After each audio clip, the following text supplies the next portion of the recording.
আজকে যদি ডক্টর ইউনূস যদি ফুটপাত দখল মুক্ত করতে পারতো তাহলে এই চাঁদার প্রশ্ন উঠতো না। আমি যদি ফুটপাতে যদি দোকান বসতেই না দেই তাহলে তো চাঁদার প্রশ্ন উঠবে না। এখানে সমস্যা হলো যে আমি ফুটপাতে রাখবো, আমি ফুটপাতে মানুষ মানুষ পায়ে হেঁটে চলাফেরা করবে।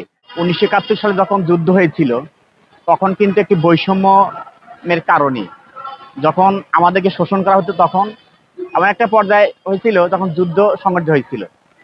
কিন্তু উদ্দেশ্য ছিল কি, একটি সোনার স্বাধীন বাংলাদেশ গড়ার জন্য। কথা ছিল মানুষের ভাগ্যের পরিবর্তন হবে, মানুষের জানমাল নিরাপত্তা আবরুর গ্যারান্টি হবে, যে উদ্দেশ্য নিয়ে যুদ্ধ হয়েছিল। কিন্তু আমরা দীর্ঘ 54 বছরে আসলে কি আমাদের সেই উদ্দেশ্য সফল হয়েছে? বাংলাদেশের যখনই কোনো সংকট সৃষ্টি হয়েছে তখন বাংলাদেশের মানুষ রুখে দাঁড়িয়েছে, বাংলাদেশের জনগণ রাজপথে নেমে এসেছে। এর এর প্রমাণ হলো 1952 সালের ভাষা আন্দোলন, 71 মহান মুক্তিযুদ্ধ, 67 ও 68 সালের শিক্ষা আন্দোলন, 90 স্বৈরাচার বিরোধী আন্দোলন, সর্বশেষ 2024 5ই আগস্টে যে গণঅভ্যুত্থান কেন হয়েছিল? বৈষম্যের কারণে। আজকে বাংলাদেশে নতুন নতুন যে সমস্যা সৃষ্টি হচ্ছে, আপনি প্রশ্ন করছেন সুষ্ঠু নির্বাচন হবে কিনা। সুষ্ঠু নির্বাচন যদি তত্ত্বাবধায়ক সরকার অথবা অন্তর্বর্তীকালীন সরকার যদি মনে করে যে বাংলাদেশে একটি সুষ্ঠু নির্বাচন করব, অবশ্যই সম্ভব। কেন? কারণ আমরা আর আগে দুইটা তত্ত্বাবধায়ক সরকার দেখেছি। বর্তমানে একটি প্রশ্ন হচ্ছে চাঁদা।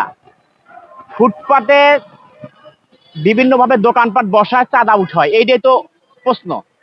আমি যদি ফুটপাতে যদি দোকান বসতেই না দেই তাহলে তো চাঁদার প্রশ্ন উঠবে না।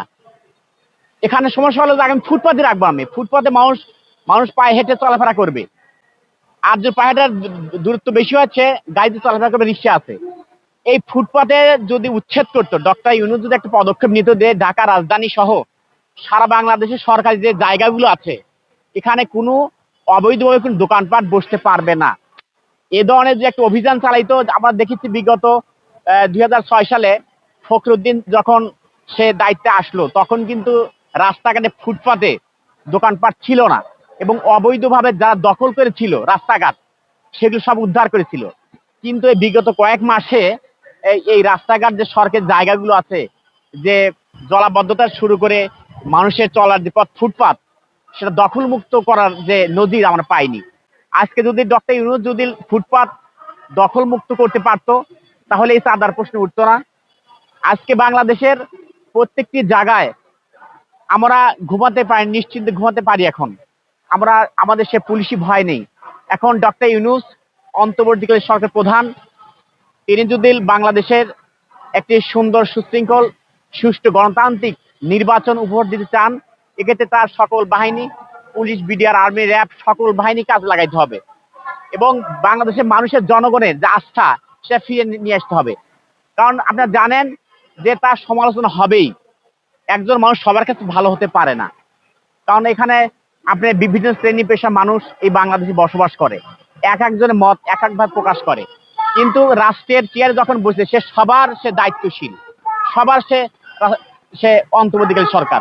এখন এই উপদেশটা যদি তাদের দায়িত্ব সঠিকভাবে করে, আমি মনে করি অবশ্যই এবং সুন্দর ফেয়ার এবং লেভেল প্লেইং ফিল্ডের মাধ্যমে একটি নির্বাচন সম্ভব এবং গণতান্ত্রিক একটি রাষ্ট্র প্রতিষ্ঠা সম্ভব, যেখানে ধনী গরিব সকল সমান অধিকার থাকবে। এখানে মানুষের বেকারত্ব দূর হবে, বিভিন্ন প্রতিষ্ঠান বিনিয়োগ করবে। আপনারা জানেন 1975 সালে 25 জানুয়ারি চতুর্থ সংশোধনীতে বঙ্গবন্ধু শেখ মুজিবুর রহমান যখন তিনি দেশ চালাতে ব্যর্থ হলেন তখন দাতা সংস্থার কাছে 2000 কোটি টাকা সে চাইছিলেন। তখন দাতা সংস্থা তাকে 3000 কোটি টাকা দিয়েছিলেন।